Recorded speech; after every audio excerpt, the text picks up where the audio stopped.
ചേട്ടാ, നീതി ആയോഗ് എന്ന് പറയുന്ന ഒരു സ്ഥാപനം നമ്മുടെ ഇന്ത്യയിലുണ്ട്. 2015 നിങ്ങളെ നരേന്ദ്രമോദി തന്നെയാണ് പ്രഖ്യാപിച്ചത്. പല അവാർഡുകളും കേരളം വാങ്ങിയിട്ടുണ്ട്. അതെങ്ങനെയാണ് ലഭിക്കുന്നത്? അത് ഒന്നാ ചേട്ടാ, കഴിഞ്ഞില്ല.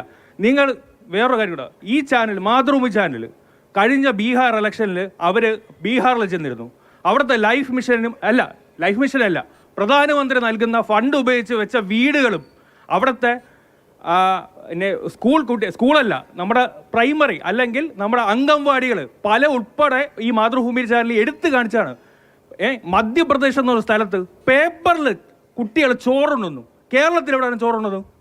ഞാൻ പറയാം, കേരളത്തിൽ മണ്ണ് വാരി തിന്നാറുണ്ട് കുട്ടികൾ ഇവിടെ കൈതമുക്കിന്ന്. അല്ല, ഞാൻ പറയട്ടെ, ഞാൻ ഈ ചോദ്യം ചോദിച്ചു ഉത്തരം കാണിച്ചാൽ അല്ല, ഞാനൊന്ന് പറഞ്ഞോട്ടെ. അല്ല, എന്നാ ശരി, ആ ഭാരതത്തിലേക്ക് വിട്ടേ രതീഷേ.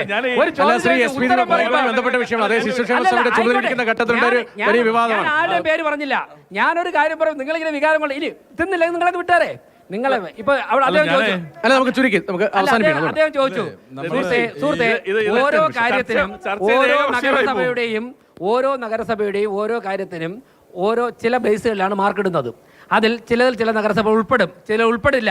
ഇനി തിരുവനന്തപുരത്ത് പറയുമ്പോഴേക്കും വടക്കേ ഇന്ത്യയെക്കുറിച്ച് പറഞ്ഞിട്ട് ഒരുപാട് കാലം നിങ്ങൾ ഞങ്ങൾ മുന്നോട്ട് പോയിക്കൊണ്ടേയിരുന്നു. തിരുവനന്തപുരത്ത് ചർച്ച ചെയ്യുവാൻ 45 വർഷം തിരുവനന്തപുരം കോർപ്പറേഷൻ ഭരിച്ച നിങ്ങൾക്ക് തിരുവനന്തപുരം കോർപ്പറേഷനെ കുറിച്ച് ചർച്ച ചെയ്യുവാൻ അന്തസ്സുണ്ടോ? ഞാൻ ചോദിക്കട്ടെ, ദീപകണ്ഠനോട് ചോദിച്ചു, ഒരു കേസുണ്ടോന്ന്. DRL എന്തുകൊണ്ടാണ് രാജിവെച്ചത്? ആനാവൂർ നാഗപ്പനോട് സഖാവ് ഇവിടെ താൽക്കാലിക വേക്കൻസി ഉണ്ട്, നിയമിക്കാൻ വേണ്ടി ജോലിയും കൂലിയില്ലാത്ത പാർട്ടി പണിയതുകൊണ്ട് കിടക്കുന്ന സഖാക്കന്മാരുടെ പേരുണ്ടോയെന്ന് ചോദിച്ചു, കത്തെഴുതി. DRL അവസാനം സമ്മതിച്ചു. അങ്ങനെയല്ലേ DRL രാജിവെക്കേണ്ടി വന്നത്? ഞാൻ ആ സമരത്തിന് നേതൃത്വം കൊടുത്തു, ഞങ്ങൾ നേതൃത്വം കൊടുത്തു. ഞാൻ ജില്ലാ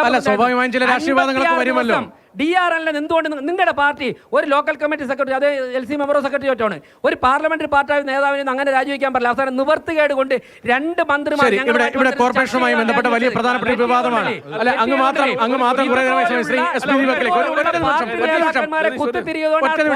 തകർന്ന് തരിപ്പണമായത്.